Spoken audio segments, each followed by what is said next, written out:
안녕하십니까. 벌써 이충근 TV 43회가 되었습니다. 오늘 6월 12일인데 싱가포르에서는 미북 정상회담이 열린 날입니다. 오늘 하루 종일 TV를 보면서 어떤 그 자세한 내용이 다 나오기를 기대했는데 아직 다 나오지 않은 이런 상황입니다. 그래서 오늘은 그냥 일반적으로 회담에 대해서 이제 말씀을 드리고 자료가 나오는 대로 다시 한번 말씀드리기로 하겠습니다. 오늘은 특별 손님을 한번 초청했습니다. 제가 같이 공부하는 동료인데 현재 자유통일 칼리지 학장으로 계시는 박상봉 박사님이십니다. 독일에서 오랫동안 공부하셨고 북한 전문가 그리고 독일 통일 문제 전문가이십니다. 오늘 6.12 정상회담 등등 북한 문제, 통일 문제 등을 오늘 함께 나눠보도록 하겠습니다. 네, 반갑습니다. 네, 안녕하세요. 네. 초대해 주셔서 고맙습니다. 네, 이 43번째 방송인데 첫 번째 초대 손님이 되셨습니다. 앞으로 이런 기회가 종종 있기를 원하는데 하여간 오늘 지금 진행되고 있는 그런 핫 이슈부터 한번 말씀을 나눠보기로 하죠. 네. 오늘 어떻게 보셨어요? 하루 종일 텔레비에 앉아서 뉴스를 좀 봤는데 저도 그렇죠. 이렇다 할 드러난 성과가 없는 것 같은데 어떻게 보셨습니까? 그렇죠. 기대했던 것이 너무 커서 그런지 몰라도 지금 현재 나온 것은 전문 정도가 발표된 상황입니다. 그리고 방송국이 전 세계 방송국이 전부 그 싱가포르를 초점을 맞추고서 보도를 했는데 제가 오늘 방송을 주로 이제 미국 거를 보면서 미국의 그 두 가지 정반대되는 방송을 왔다 갔다 하면서 봤습니다. 그래서 한날 CNN을 한참 보다가 또 폭스뉴스로 이제 보다가 했더니 그 회담에 대한 그 분석이 완전히 그 평가가 전혀 다르게 나오더라고요. 그래서 이게 보는 사람에 따라서 이 결과 또는 과정 또는 그 앞 단계에 대해서도 서로 다른 얘기를 한다는 것을 느꼈습니다. 아니 그 동안에 미북 정상회담이 이루어질 때까지도 그 매체에 따라서 그런 그렇죠. 시각이 달랐죠. 그렇죠. 완전히 다르고 물론 이제 그 CNN 경우는 미국 대통령 선거하는 과정에서 그 보도 비율이 트럼프에 대해서 부정적인 보도가 93%, 긍정적인 보도가 7% 정도로 그렇게 그 압도적으로 부정적으로 보도했던 방송이고, 그리고 폭스뉴스를 많은 사람이 극우라고 얘기를 하는데 폭스뉴스의 경우 이거는 그 하버드 대학 그 언론연구소에서 이제 발표한 자료인데 트럼프에 대해서 우호적인 보도가 48%, 그리고 우호적이지 않은 것이 52%였습니다. 그러니까 그건 친트럼프는 아니죠. 그러니까 그런 면에서 하여간 미국에서는 그 양극에 있는 그 방송인데 서로 이제 코멘테이터들이 나와가지고 얘기를 계속 하는 거예요. 그런데 심지어 그 CNN 쪽에서는 요거는 MSNBC 같아요. 거기서는 미국 깃발하고 북한 깃발하고 나란히 있다는 사실 자체가 역겹다라고 얘기하는, 그러니까 미국 깃발이 격을 낮췄다라고 얘기하는 사람이 있는 것까지 이제 봤습니다. 물론 그 폭스뉴스에서는 그래도 역사적인 미팅이다라고 그렇게 계속 나오고, CNN에서도 문자로는 그 히스토리컬 역사적인 의미를 가지는 거라고 나오긴 나왔습니다. 우리가 보더라도 어쨌든 세계 최강의 가장 부자 나라와 거의 가장 꼴찌죠. 가난한 나라의 만남과 또 가장 자유스럽고 풍요로운 나라와 가장 억압돼 있고 독재 나라가 이렇게 같은 깃발을 두고 만나는 것 자체가 역사적이라고 하면 역사적인데, 그렇죠. 보는 사람의 입장에서는 야, 저런 정치의 아이러니도 있나 그렇게 느껴지는데 합의문에는 그렇죠. 어떻게 나와 있는지. 그렇죠. 그 북한 깃발하고 미국 깃발하고 이제 사실은 같은 모양입니다. 그 미국 사람들이 이제 red, white and blue라고 하는데 그러니까 빨간색, 하얀색, 파란색. 그게 이제 미국 깃발이 그 세 가지로 돼 있어가지고 7월 4일 이 미국 독립기념일 같은 때 그 학교에서 애들한테 선생님이 그래요. 내일은 학교 올 때 레드, 화이트 앤드 블루에 관련된 것으로 이제 입고 오라 그러면은 뭐 옷 그 세 가지 색깔 입고 오는데 북한 깃발이 딱 세 가지로 돼 있습니다. 아, 그러네. 빨강, 하양, 그 파랑. 그래서 미국 깃발하고 색깔이 같은데 별이 워낙 크게 보이니까 오히려 미국 깃발이 더 그 이 배경으로 봤을 때는 그러니까 미국 사람 분노하는 사람은 그렇게 얘기할 수 있겠구나 하는 그런 느낌을 받았습니다. 여기 지금 합의문이 지금 나와 있잖아요. 네네. 뭐 4개가 나와 있는데 이게 지금 제가 보기에 눈에 띄는 거는 세 번째 네. 네. 조선인민민주주의공화국은 2018년 4월 27일 판문점 선언을 재확인하고 한반도의 완전한 비핵화를 위해 노력할 것을 약속한다. 이 조선민주공화국이 주어가 되어 있네요. 그렇죠. 그렇죠. 이제 여기 한반도의 완전한 비핵화는 우리가 얘기하고 있는 북한의 비핵화와는 개념이 완전히 다르지 않습니까? 그렇죠. 그렇죠. 여기서 지금 이게 이제 지금 발표된 지금이 오늘 시간으로 이제 5시 채 안 됐는데 지금 현재 공개된 것이 트럼프 김정은이 서명한 합의문 전문이라고 해서 지금 요것만이 공개된 상황입니다. 네. 그리고 앞으로 한 뭐 우리나라 시간으로도 한 15분쯤 있으면 되겠네요. 그 트럼프가 지금 싱가포르에 그냥 남아서 기자회견을 하고 그 연설을 하기로 돼 있습니다. 아직 그 연설을 시작 안 했고 김정은은 지금 뭐 이미 북한으로 출발한 것으로 지금 알려진 이런 시간인데 지금 요 나온 것만 보면은 별로 이렇게 그 뚜렷한 것이 보이지 않는다는 그런 느낌이 듭니다. 지금 우리 박상봉 박사가 얘기한 대로 이 세 번째 거가 주체가 이제 조선민주주의인민공화국으로 돼 있고 4.27 판문점에서 약속한 것을 이제 재확인하고 뭐 한반도의 완전한 비핵화를 위해 노력할 것을 약속한다라고 했는데 여기서 지금 말씀하신 대로 한반도의 완전한 비핵화는 북한이 의미하는 거하고 미국이 의미하는 것은 다릅니다. 네.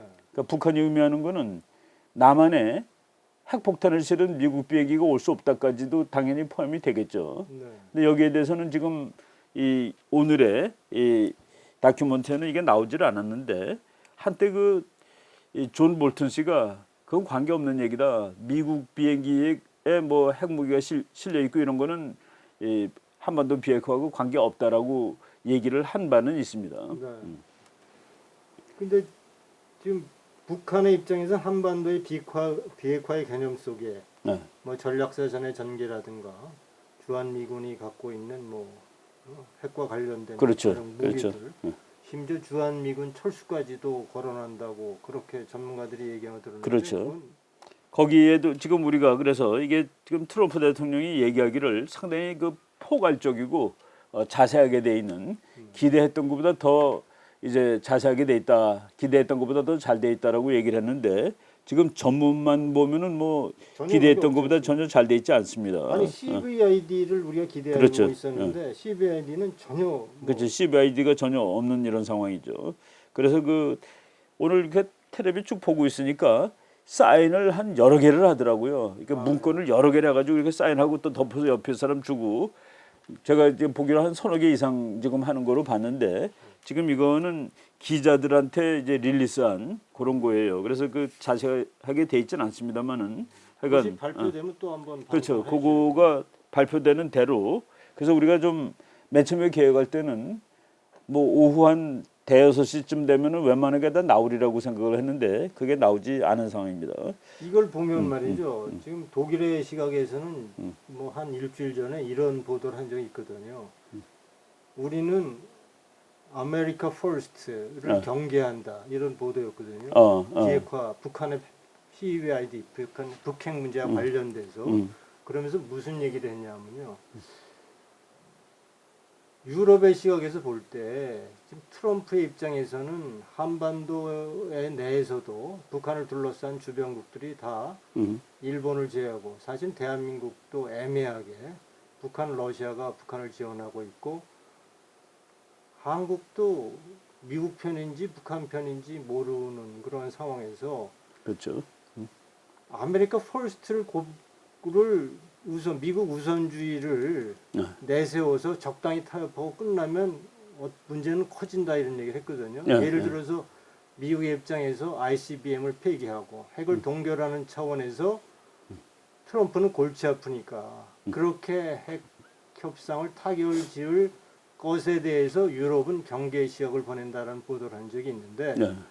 그것과 비교해 보면 오늘은 그렇죠. 이건 뭐 거의 원론적인 얘기만 돼 있고 전혀 뭐 이것만 가지고서는 만약 요게 다라면은 이것을 위해서 이렇게 그 뭐 시끄러웠느냐 하는 그런 그러게 생각까지 들 수 있을 정도예요. 그렇게 떠들썩하게 온 세계에 뭐, 그렇죠. 뭐 관심을 끌었는데 합의한 거 보면은 정말 그렇죠. 이건 뭐 과거의 9.19 선언보다도 더 훨씬 못하죠. 못한 거죠. 지금 여기서 보면은 이제 뭐 한번 우리가 읽어봅시다. 뭐 1항서부터 우리 박 박사 한번 읽어보시죠. 1항 어. 미국과 조선인민민주주의 공화국은 평화와 번영을 위한 양국 국민의 열망에 따라 새로운 미조 관계를 수립할 것을 약속한다. 그렇죠. 이거 뭐 그냥 그 뭐 완전히 뭐 형식적인 언급이고요. 그냥 뭐 잘 지내보자 이런 그렇죠. 거죠. 2번 두 번째도 미국과 조선인민민주주의 공화국은 한반도의 영구적이고 안정적인 평화 체제를 구축하기 위한 노력에 동참할 것이다. 그렇죠. 이것도 뭐 매일 하는 그 얘기고. 이랑이나 뭐 동일한 예. 거고.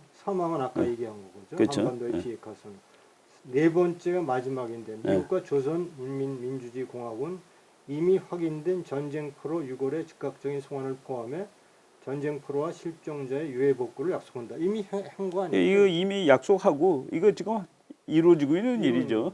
미국이 가가지고 뭐 6.25 때 그 전사한 사람들 그런 사람들 뼈 이렇게 다 찾아오는 거 이거 북한이 뭐 못하게 하고 뭐 그러지도 않는 거로 지금 알려진 것입니다. 아니 북한 핵 문제로 지금 회담을 했는데 핵 얘기는 하나도 없네요. 핵 그렇죠. 얘기 핵 얘기는 애매한 얘기 그렇죠. 있고 오히려 그렇죠. 우리가 몇 년도죠? 1991년 1991년 비핵화 선언. 비핵화 선언보다도 훨씬 못한 내용. 그게 훨씬 낫죠. 그리고 2005년 9월 19일 9.19 선언도 이거보다 훨씬 자세하고 이거 우리가 여러 번 얘기했었는데 하여간 이 합의문 전문으로 돼 있기 때문에 이걸 가지고 우리가 그 섣불리 아무것도 아니라고 얘기하기는 어렵습니다만은 하여간 이 전문 요거만 보면은 별로 이렇게 그 뭐 기대할 양이 없다라는 생각이 듭니다. 그럼에도 불구하고 오늘 뭐 쭉 텔레비를 보는 동안에 그 내용이 나오진 않고 미국의 그 각 그 해설하는 사람이 나와서 여러 가지 얘기를 하더라고요. 네.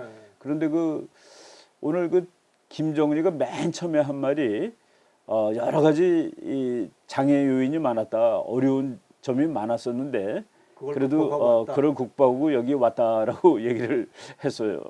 정말 장애물이 많은 것 중에 우리가 그 예측한 것 중에 하나가 사실 갈 만한 비행기도 없고 와서 낼 호텔비도 없다라는 얘기가 있었는데 중국 비행기를 타고 왔더라고요. 그렇죠.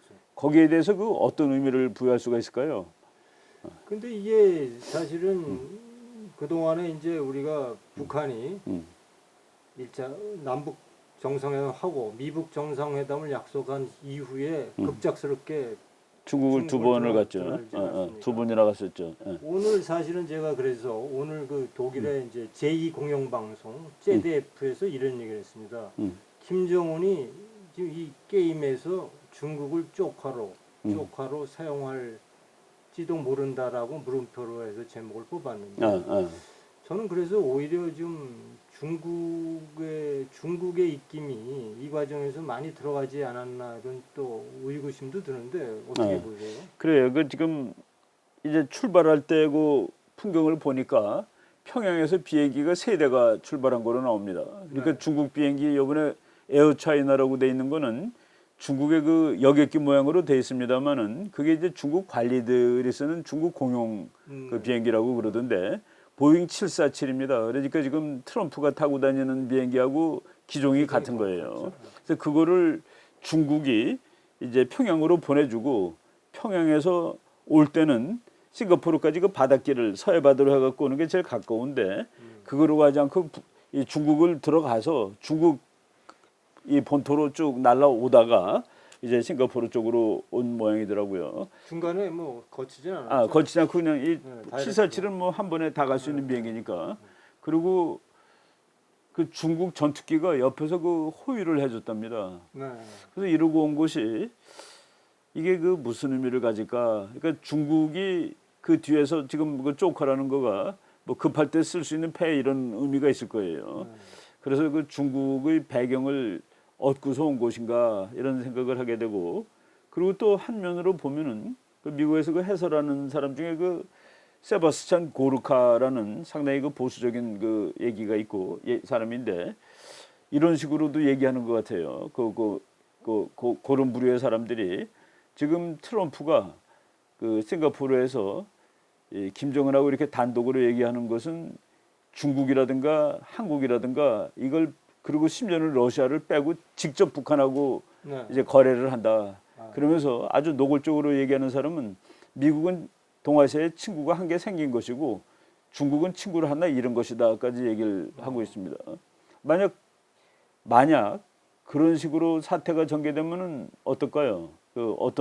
그래가지고 지금 새로운 뉴 월드 오더냐 이런 얘기까지 막 나오는데 네. 그 만약의 경우 북한이 중국으로부터 떨어져 나가서 미국하고 뭐를 하고 그러는 그런 상태가 되면은 정말 70년의 동북아 국제 질서가 바뀔 수 있는 것이죠. 제가 이제 지난데도 제가 몇 번 얘기 드렸죠. 2017년 3월 10일자 디벨트지 보도를 제가 얘기한 적 있죠. 거기에 그 내용을 요약하면 이런 얘기죠. 그 2017년 3월 10일은 무슨 날인지 아시죠? 박근혜 대통령이 헌재에서 탄핵 인용 판결을 받은 그날인데 디벨트에서 뭐라고 했냐면요. 탄핵이 됐기 때문에 이제는 좌파 대통령이 당선될 확률이 거의 100%다. 당선된 좌파 대통령은 중국과 함께 반 트럼프 사사건건 반 트럼프 형성을 구축해 갈 것이다. 그리고 사드 배치도 용 쉽지 않을 것이다. 그러면 트럼프는 어느 날 갑자기 김정은을 말하라고 로 부를 것이다. 불러서 골프회동을 즐길 수 있을 것이다라는 보도를 보면서 이게 국제사회에 이게 정말 뭐 어떤 냉혹한 현실이 아닌가. 근데 그 얘기를 보면 무슨 얘기가 담겨져 있냐면요. 나만이 섭섭한 거예요. 껌껌이 미국의 편을 든다기보다도 북한의 기우는 모습, 중국의 기우는 모습을 보고 이제는 김정은이가 친구가 되겠다. 그건 무슨 얘기죠? 김정은이가 친구가 되면 그렇죠. 그 전선 모양이 달라지는 것이죠.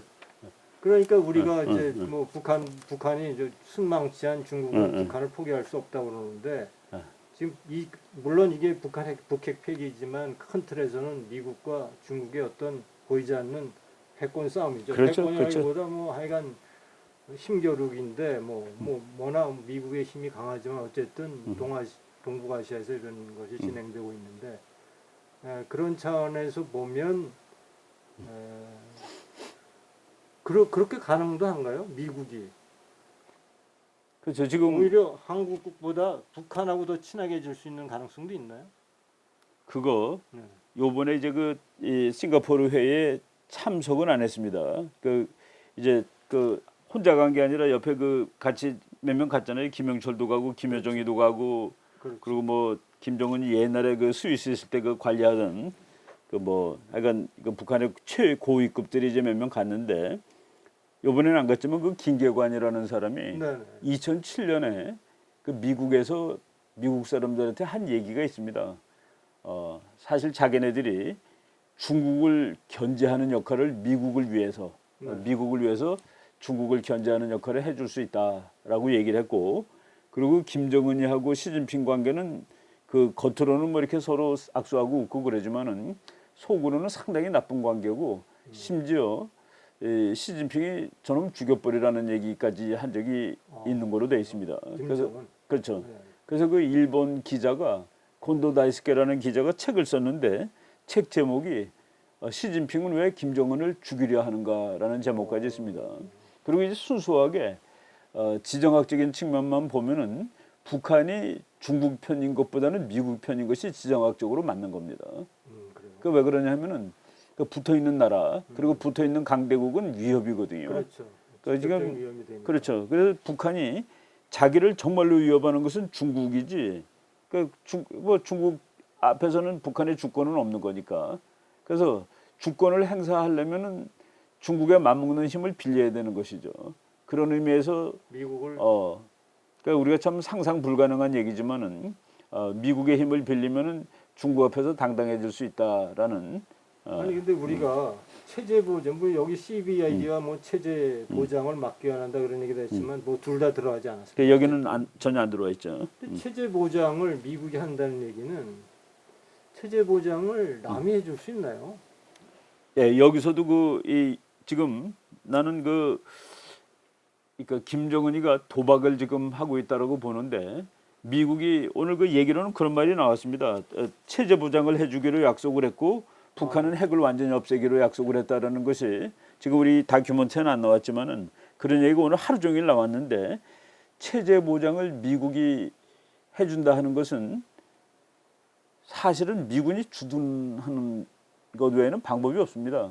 그러니까 체제 보장이라는 거가 김정은이가 이념적으로 뭐겠습니까?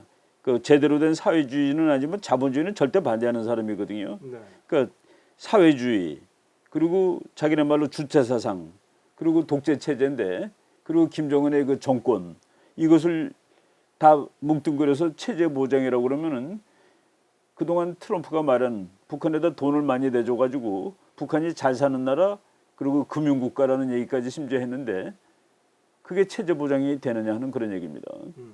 체제가 바뀌는 것이죠. 공산체제가 자유주의 자본주의 체제로 바뀌지 않으면 부자 나라가 될 수 없는데 이거를 김정은이가 자기가 그걸 바꿀 수가 있다고 생각을 하는 것인지 미국이 보장하에 그러면 북한 주민들이 거기에 대해서도 가만히 있다는 소리인지 예를 들어서 어느 나라가 이제 왕이 있는데 그 왕이 이제 없어지고 민주국가가 되고 뭐 총리가 됐을 때 그 왕이 총리가 될 수가 있는 경우가 있었느냐는 그런 얘기입니다. 예. 그러고 보니까 프랑크푸르트 알게마인의 신문에서 그런 보도를 했어요. 북한이 과연 핵을 포기할 수 있느냐. 핵을 포기하지 않으면 미국의 주도하는 대북 압사 때문에 말살될 것이고 그렇죠. 핵을 포기하면 그동안에 핵을 빌미로 북한 주민들을 통제해왔고 노예처럼 부려왔던 그 북한 주민들의 반발을 견디지 못할 것이다. 그래서 북한은 김정은은 핵을 포기하거나 그렇죠. 갖고 있거나 그 운명은 정해져 있는 것이다라는 프랑크푸르트 알게마인의 보도가 있었거든요. 맞아요. 그럼 우리가 그렇게 생각해 본다면 체제 보장을 하기 위해서는 아까 얘기한 대로 해줄 수 있는 방법이 없네요. 방법이 없죠. 그리고 들어가는 수밖에 없네. 미군의 그러니까 지금 그 리비아식으로 한다고 그랬는데 리비아식으로 한다는 걸 북한이 제일 뭐 경악하고 화를 냈죠.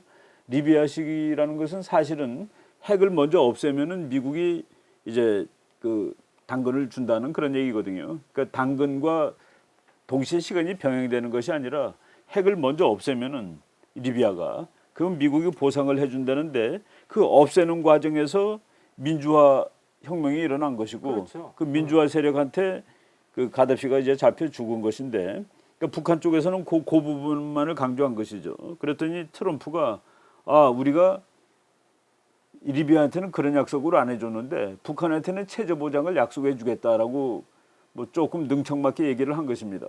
그런데 그것이 북한이라는 나라가 잘 사는 것이 북한 체제 보장이냐 김정은이 영원히 통치하는 것이 체제 보장이냐 이 말에 대해서 지금 뜻이 이제 헷갈리는데 그리고 미국이 김정은 정권의 영원한 안정을 보장해 줄 수가 없는 것이 어느 나라든지 그 정권의 안전은 그 나라 국민이 해주는 겁니다. 그렇죠. 남의 나라가 해줄 수가 없는 거거든요. 바로 이런 의미에서 오늘 뭐 이 전문에는 안 들어갔습니다만은 뭐 미국이 체제 보장하기로 약속했다는 것은 그거는 뭐 정치학적으로 그리고 국제 정치학적으로 있을 수가 없는 얘기죠. 있을 수가 없는 얘기입니다. 하나의 어떤 속상 딜을 하기 위한 하나의 뭐 그렇죠. 선언, 그렇죠. 뭐. 그러니까 북한이 잘 사는 금융국가가 됐으면은 그거가 체제가 변한 것으로 봐야지 체제가 유지되고 있는 것으로 볼 수는 없겠죠. 그렇죠. 그렇죠. 그리고 그렇게 잘 사는 금융국가가 됐을 때 김정은이 계속 뭐 그때는 주석이라는 이름을 못 쓸 거예요. 그건 민주주의 국가가 아니면 그렇게 안 될 테니까. 민주주의 국가에서는 주석이라는 이름이 없죠. 그러니까 뭐 유럽의 시각에서도 김정은도 바라고 있다는 거예요. 적어도 북한식, 중국식 개혁 개방의 모델을 간절히 원하고 있다는 거죠. 그렇죠. 그리고 오늘은 또 느닷없이 싱가포르 모델이 북한의 향후 북한에 가야 할 모델인가라는 또 보도도 있었어요. 그건 뭐냐 하면 어쨌든 좀 권위주의를 좀 갖고 시장 경제 개혁 개방을 할 수 있는 권위도 체제도 유지하면서 그렇게 해서라도 개혁 개방을 하고 싶지만 북한은 그것도 힘든다는 시기거든요. 안 되죠.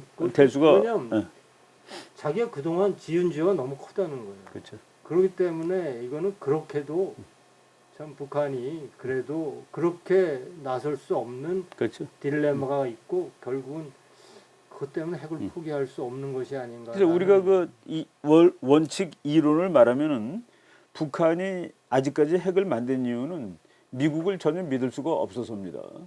그러니까 미국이 무슨 말을 해도 그거는 믿을 수가 없는. 그러니까 미국이 원수고 적인데 그래서 핵을 만들었는데 갑자기 미국을 오늘은 믿게 되었느냐는 그 의문이 나오는 것이죠. 그 미국 대통령 중에서도 가장 좀 뭐 예를 들어서 그 믿기 힘든 대통령으로 지금 일단 많은 사람들이 보는 거 아니겠습니까? 트럼프 그렇죠. 대통령을. 그런데 다른 대통령을 다 못 믿었는데 트럼프 대통령을 믿고 미국을 못 믿어서 만든 핵을 내놓는다?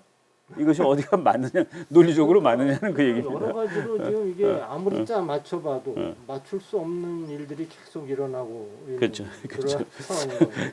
그래서 우리가 그 평소에 뭐 박 박사나 나나 이거 회담이 되지 않을 거다라고 얘기를 했고 북한은 핵을 내려놓을 수 없다라고 쭉 얘기를 하고 있었습니다. 근데 그것은 뭐 무슨 점쟁이가 그 뭐 정꾀를 보고서 예측하는 것이 아니라 이론상으로 북한은 미국을 정말로 믿을 수 없는 나라인데 믿을 수 없는 나라가 무슨 약속을 어떻게 해주겠습니까? 그래서 핵을 만든 것이죠. 그래서 그 김일성도 얘기를 했고 김정일도 믿을 것은 핵밖에 없다고 그랬고 그리고 뭐 김정은이도 마찬가지 아니겠습니까? 그래서 제일 열심히 만들었는데 갑자기 그래서 거기에 어떤 변수가 들어가 있는 겁니다.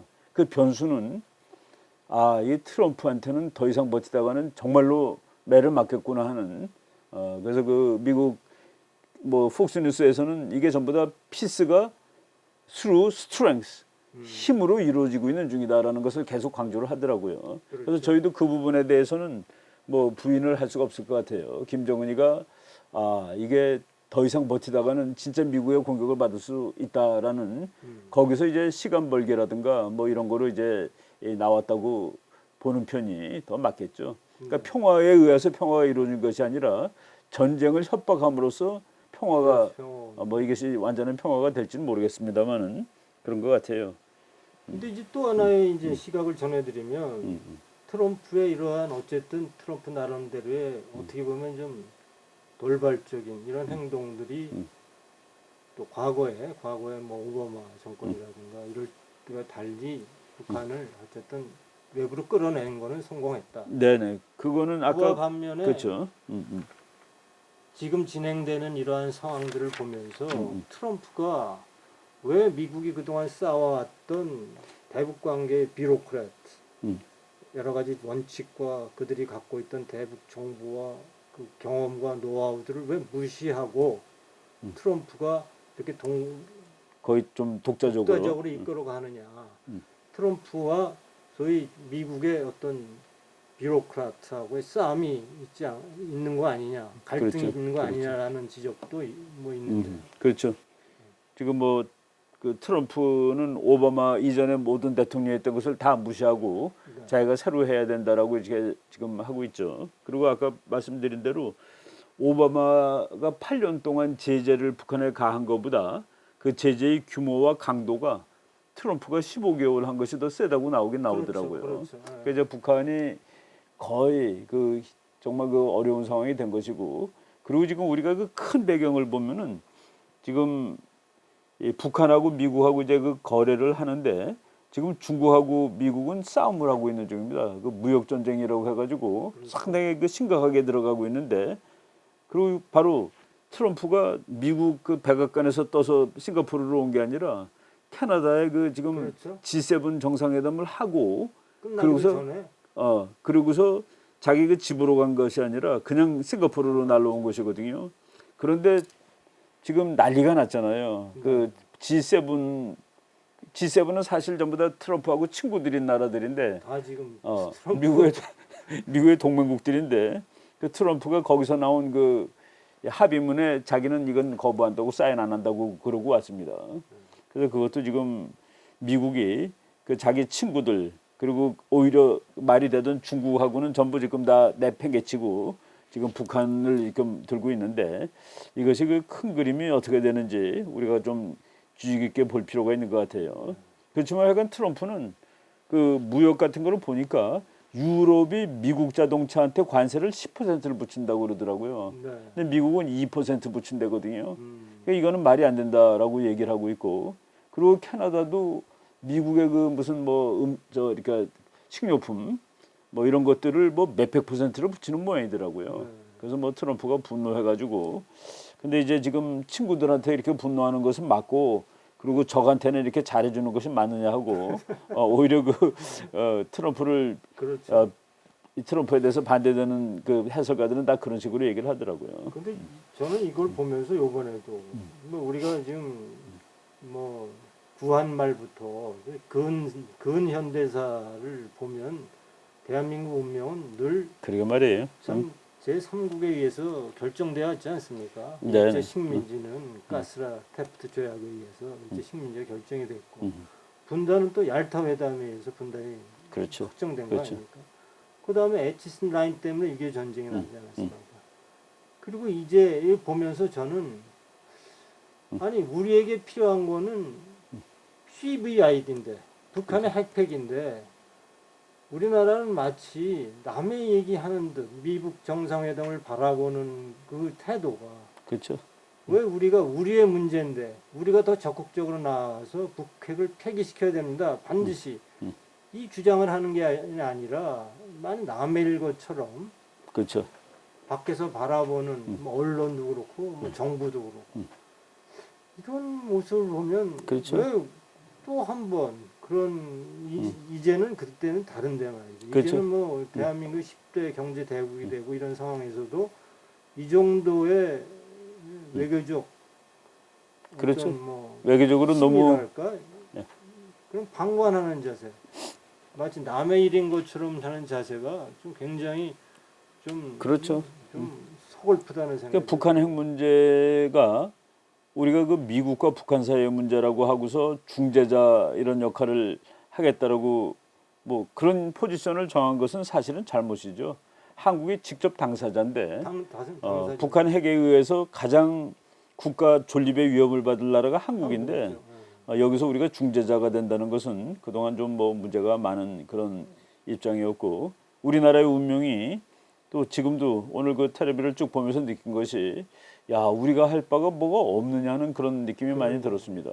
근데 거기에 보면은 우리나라 언론에 일본이 뭐 그 말이 틀린 말입니다. 패싱 당할까봐 뭐 바이패스 당할까봐가 이제 맞는 얘기죠. 그럴까봐 뭐 미국을 자주 간다는데 미국을 자주 가는 게 얼마나 자기 몫을 챙기는 거겠습니까? 그렇죠. 열심히 다른 말 가서, 하면은 그렇죠.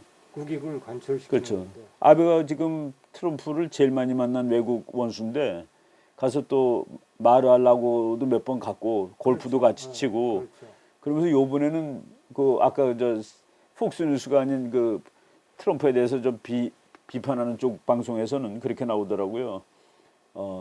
트럼프가 요번에 그 일본이 원하는 걸 안 해주면은 일본은 북한하고 직접 정상회담을 할 그럴 각오로 있는 나라라고. 그래서 그 잡혀간 사람 다 데리고 오겠다고. 그러면서 이제 그 방송은 물론 트럼프를 조금 좀 비판하는 거니까 일본이 동맹국인데 동맹국이 따로 놀게 만드는 것이냐는 그런 쪽으로 얘기를 하는 그 코멘테이터가 있더라고요. 그럼 앞으로 이게 어떻게 될까요? 이렇게 되면 이제 물론 이제 정확한 뭐 아까 트럼프가 사인을 뭐 서너 개 했다고 여러 개 사인을 하더라고요. 그거 나와봐야 이제 정확한 그렇죠. 건 알겠지만 그렇죠. 이제 어쨌든 이를 계기로 중국과 뭐 북한 간의 뭐 경제 활동이 좀 조금 더 제재가 좀 어떻게 풀릴 거나요? 어떻게 되나요? 그거 지금 이제 이제 회담이 하기 전이죠. 어제 그러니까 11일 저녁에 그 폼페오 국무장관 얘기로는 그 베리파이가 된 후에 모든 것을 풀어주는 것이다. 아직은 아니다. 아직은 아니다 그랬습니다. 그러니까 베리파이를 하고 나서 그러고 풀어준다고 그랬으니까 뭐 그 말을 뭐 우리가 믿어야 되겠습니다만은 하여간 그 나온 말 몇 개를 보니까 김정은이가 이렇게 얘기했어요. 이거 영어로 물론 번역해서 나온 겁니다. 세계는 역사적인 변화를 보게 될 것이다. 김정은이 한 말입니다. 그리고 트럼프는 그 양쪽이 전부 대단히 이제 그 결과에 감명받게 될 것이다. 네. 그리고 이제 그 덧붙인 말이 북한의 그 비핵화 프로세스가 very quickly 아주 빨리 이제 진행되기 시작할 것이다라는 말을 했습니다. 그 말 한 다음에 이제 이 전문이 나왔는데 이 전문은 뭐 별 볼 일이 없는 것 같아요. 그러니까 이제 나머지를 우리가 보고서 4.27 판문점 선언을 재확인한다 그러면 판문점 선언의 핵심 중에 하나가 자주통일이거든요. 자주통일이라고 하면 이 안에는 자유라는 가치가 들어가 있지 않은 거죠, 자유. 그렇겠죠. 근데 여기 모르죠. 이 판문점 선언에 대해서 그 존 볼튼이 이거는 그 옛날 거보다 못하다라고 직접 얘기를 했습니다. 91년 거가 훨씬 낫다. 자기는 그것대로 하겠다고 그랬는데 요번에 이제 우리나라 그 많은 그 뭐 분석가들이 틀리게 얘기한 것이 그 미국 그 트럼프 대통령이 볼튼하고 불화가 있는 거 아니냐. 그런데 뭐 전혀 그렇지 않고 이게 가서 오늘 회의할 때 미국 사람 이렇게 쭉 앉았는데 맨 저쪽에 그 비서실장 그 켈리 비서실장은 해병대 대장 출신입니다. 그리고 통역하는 분 있고 그다음에 트럼프 있고 그다음에 폼페오 앉고 그다음에 볼튼이 앉았습니다. 그렇죠. 그래서 그 앉은 진영을 보면은 우리가 그 이 겉으로 이렇게 그 뭐 얘기한 것은 좀 뭐 이렇게 애매할지 모르지만은 좀 뭐 구체적인 방안이 혹시 있는 것은 아닌가 하고 기대를 뭐 해볼 수도 있을 것 같습니다. 해리슨 장군이 이제 내정이 됐죠. 이제 뭐 한국의 대사로. 한국 대사로 이제 지금 내정이 돼가지고 그 이제 국회에서 승인을 받아야 되니까 그 과정만 남아 있습니다. 해리스 태평양 함대사령관. 그 사람도 어떻게 보면 원칙론자고. 그럼요. 북한 문제에 대해서 철저하다고 하는데 그렇죠. 그 진영이 그럼 다 그런 사람들로 갖춰져. 전부 그런 사람이죠. 심지어는 그 해리스 제독을 이제 우리나라 대사로 하기 전에 원래는 호주 대사로 가기로 했었는데. 그렇죠. 중국 측이 그 지명을 보고서 하도 화가 나가지고 전쟁하자는 것이냐라고 반응을 보낼 정도였습니다. 그 사람이 한국으로 오고. 아니 그것도 우리가 지금 주한 미 대사 공석이 1년 정도 되지 않습니까? 그렇죠. 트럼프 대통령 된 이후에 계속 없는 거죠. 계속 없는 거죠. 그 1년 반 동안 없는 거죠. 15개월 이상을 없는 건데 이것이 한미 관계의 현주소를 그렇죠. 이제 얘기해 주는 거고 또 이제 해리스 대사를 임명한 걸 보면 한반도 문제에 대해서 그렇죠. 그 사람들은 그 북한의 인권 문제라든가 북한의 그 이 독재 국가라는 거 공격성 이런 거에 대해서 뭐 확실한 그 이해를 하고 있는 사람들이죠. 그러니까 뭐 그런 거를 지금 우리가 오늘 이 전문만 보니까 조금 좀 실망했다는 기분이 드는데 그 대신에 여기에는 또 뭐 종전선언도 없고 평화조약도 없고 아무것도 없습니다. 아무것도 없죠. 그냥 정말로 정말로 전문인데 그 강론에 뭐가 이제 있을지는 우리가 한번 그 시간을 두고서 살펴보면 될 것 같아요. 그 앞으로 지금 우리가 지금 평화통일에 그냥 너무나 함몰돼 있는데 지금 통일의 어떤 지향점이 돼서는 어떻게 되는 거죠? 평화통일하면 가장 평화통일의 대표적인 예가 예멘 아닌가요? 그렇죠. 예멘이 평화통일을 했다가 결국은 같이 살 수 없어서 마지막에는 전쟁을 했죠. 전쟁하고 내전 일으키고 지금 뭐 코렐라가 창궐하고. 근데 우리가 지금 평화통일에 전 우리나라 전체가 평화라는 말에 너무 좀 함몰이 돼 있죠. 헬무트 콜 총리가 이제 우리가 그 잘 아는 드레스덴 연설이 있지 않습니까? 1989년 11월 9일 날 베를린 장벽이 무너져 내리고 12월 18일 날 40일 만에 동독 드레스덴을 가거든요. 근데 거기서 밤새 고민하는 겁니다. 내가 드레스덴 가서 어떤 연설을 해야 될까? 그런데 어떤 얘기를 할지 한심한 거예요. 근데 거기서 통일을 내가 얘기하자니 내가 국제사회로부터 저 독일 저놈은 이제 또 통일하려고 그러는구나. 왜냐면 통일은 이미 2차 대전 끝나고 국제사회 이미 동서동은 분단, 영구 분단, 평화 공존한다, 분단된 채. 암묵적 합의를 이루은 거 아닙니까? 그건 뭐 자기네들이 뭐 전범의 죄를 이렇게 물은 거죠. 그러니까 콜 총리가 고민하는 거죠. 아, 이걸 가서 내가 통일을 여기서 베를린 장벽으로 통일 얘기한다면 미국, 영국, 프랑스 뭐 주변국들이 적극적으로 반대할 것이다. 그래서 통일 얘기보다 아이디어를 낸 게 자유입니다. 자유. 동동 주민들에게 이렇게 얘기한 겁니다. 평화, 자유 없는 평화는 허구입니다. 여러분 자유를 위해서 투쟁하십시오. 네. 신의 가호가 있을 것입니다. 이렇게 얘기를 했거든요. 그렇죠. 그렇죠. 그래서 결국은 자유를 부르짖고 자유로 인해서 통일까지 이루었는데 우리나라는 지금 평화 통일. 그래서 제가 가장 불행하고 최악의 통일 시나리오가 뭐냐고 제가 이제 반문합니다. 뭐 학생들한테 물어보고. 근데 저는 아무리 생각해도 김정은과 만들어가는 평화 통일이 가장 위험하다. 통일이다. 예, 그렇죠. 그것이 연방제 통일이건 합의 통일이건 평화 통일이건 간에 김정은과 통일을 이룬 후에 통일 한국이 행복할까요? 그럼 김정은에게 뭐 대통령 줄 거예요, 부통령 줄 거예요, 그렇죠. 상임위원. 그래서 맞아요. 그런 의미에서 뭐 자유통일이라는 얘기를 우리나라는 그동안 제가 쓴 걸 별로 못 봤어요. 안 쓰죠, 오히려. 그래서 우리 이 박사님도 이번에 이제 첨의하는 우리 자유통일 칼리지. 그래서 그 학교 만드신 이름이 자유통일 칼리지로 된 거군요. 네, 예. 제가 그래서 독일은 정말 준비 없이 통일이 됐잖아요. 정말 동독의 급변 사태로 인해서 통일이 됐지만 제가 여기서 강조하는 거는 뭐 통일병이 많다, 뭐 사회적 갈등이 많다. 이 어려운 속에서도 지금 독일이 유럽의 최강의 제일 잘 사는 나라죠. 경제적으로도 최강의 나라가 된 거거든요.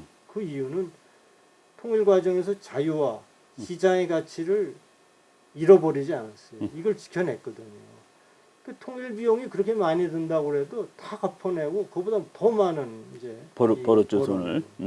심지어 지금은 뭐 푸틴에 대항해서 뭐 우크라이나 사태 때문에 러시아 제재를 주도하고 그렇죠. 치프라스 그리스 대통령을 야단치고 통일 전만 해도 독일 서독 총리가 베를린을 가려고 그러면 다 허가를 받아야 돼요.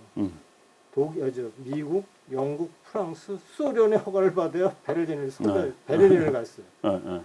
그 정도로 허약한 나라였었거든요. 지금은 뭐 독일의 GDP가 거의 30%, 그렇죠. 유럽 전체를 차지하는. 거기 정치적으로도 결국 유럽을 리드하는 나라가 됐기 때문에 이러한 우리 그렇게 성장한 것은 결국 자유통일의 그리고 시장의 가치를 지켜낸 것이다. 근데 우리가 보면 지금 평화통일이라는 이름으로 그저 김정은과 만들어가는 그렇게 남북관계 얘기하고 김정은과 뭐 연방제 통일 얘기하고 그렇게 평화통일이 이루어가면 통일된 나라는 통일한국은 뭐 아주 그렇죠. 뭐 좋을 것이다라는 것으로 현혹돼 있는 것 같아요. 많은 사람들이.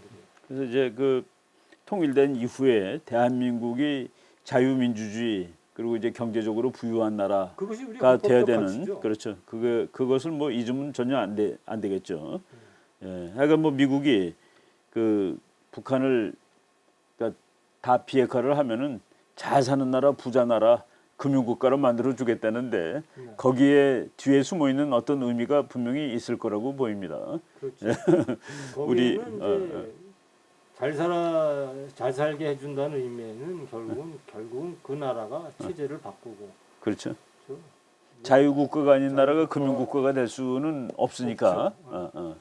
그런 의미에서. 그래서 우리가 자유통일 칼리지를 좀 이번에 한번 우리 그 학교에 대해서 잠깐 설명하시죠. 뭐 시간 많이 지났으니까. 네, 그래서 설명하시고. 우리가 이제 6월 23일 날 이제 자유통일 칼리지를 이제 개교를 합니다. 개교를 하는데 내용은 이렇습니다. 이게 이제 제가 이제 늘 얘기한 것 중에 하나가 북한을 책으로 특히 북한에서 나온 책으로 공부한 사람들은 종북주의자가 되고 북한을 체험한 사람들은 자유투사가 되더라. 아, 그래서 우리 강사진에는 우리 뭐 이충 박사님뿐만 네, 아니라 저도 들어갑니다. 예.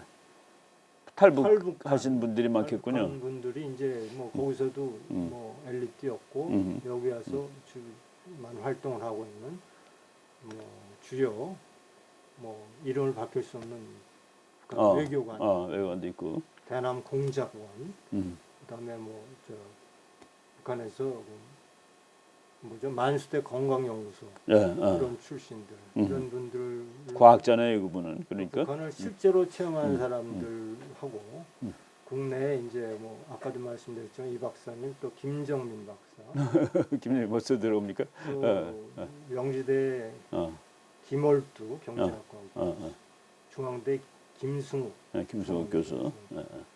그다음에 또 한의원 동국대 한의원 교수 이런 분들이 참여해서 우리가 함께 그 뭐 아주 기대가 되는 그런 학교 같습니다. 13주 과정으로 뭐 졸업하면 뭐 무슨 수료증 같은 거 좋은 거 주는 모양이죠.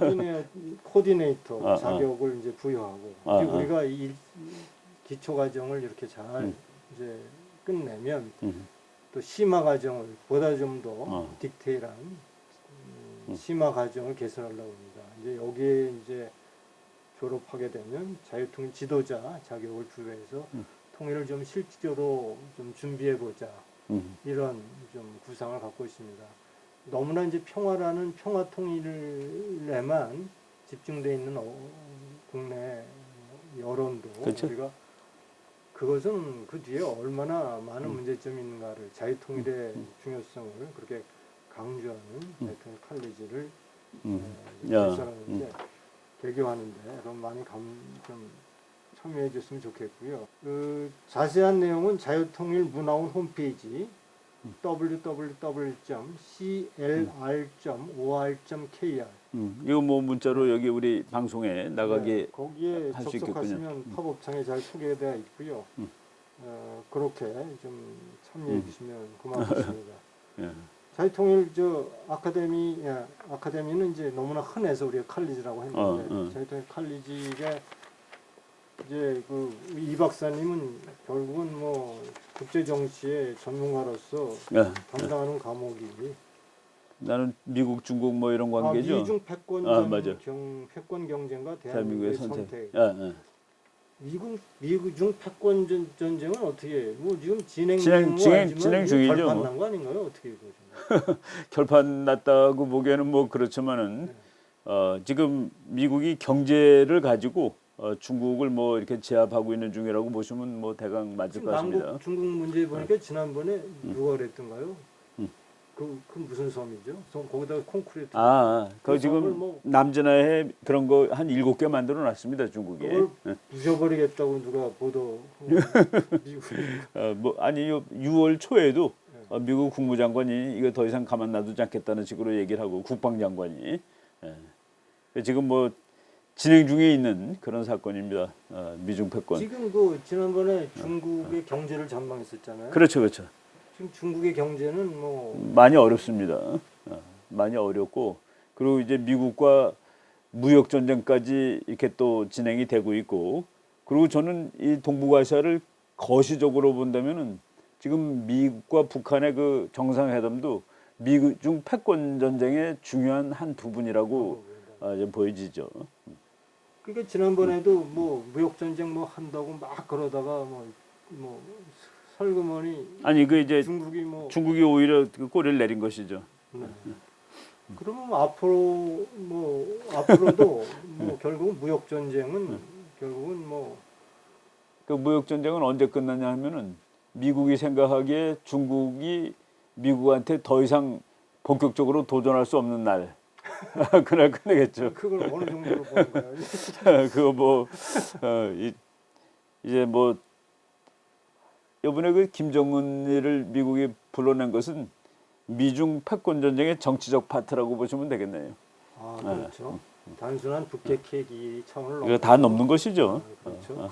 크게 그렇죠. 미중 간의 이제 패권 경쟁에 그러니까 제가 이제 어디서 많이 강의할 때 북한은 미국의 적인 것은 맞는데 적수는 아닙니다.